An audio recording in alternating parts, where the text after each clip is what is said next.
আমাদের ইসলামপুর গ্রামে ইনশাল্লাহ বিএনপির অবস্থান খুবই ভালো। আসলে বিষয়টা হয়েছে যে ওই যে জামাতের আমাদের প্রতিপক্ষ যে দলটা, তাদের প্রচারণা বেশি, কাজের চেয়ে তারা প্রচার করে বেশি। আপনারা টেসবুকে দেখবেন যে তাদের প্রচারণাটাই বেশি। তাদের ইনশাল্লাহ আমরা 100% আশাবাদী যে আমাদের নেতা, আমাদের যে প্রার্থী কলিমুদ্দিন মিলন, উনি পাস করবেন ইনশাল্লাহ, 100% গ্যারান্টি।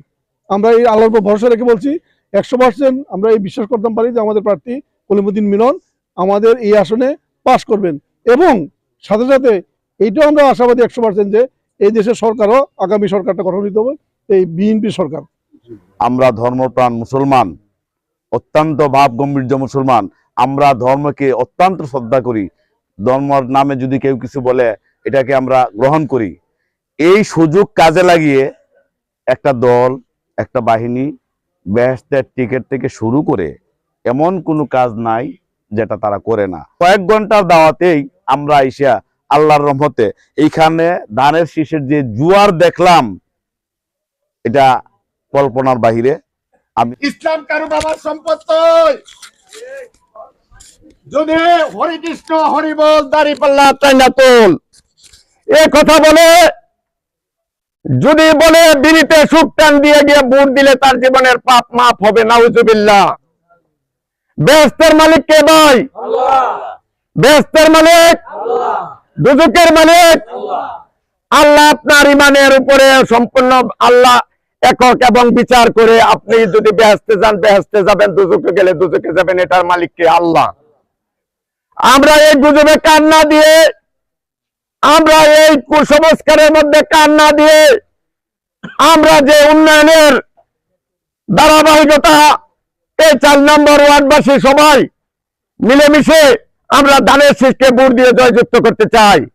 আজকে আপনারা যারা আইছেন 5 নম্বর ওয়ার্ডের আইছেন, 8 নম্বরের মানুষ আমাদের এনে আছেন, আমাদের 4 নম্বর ওয়ার্ডে কি বিএনপি আছে?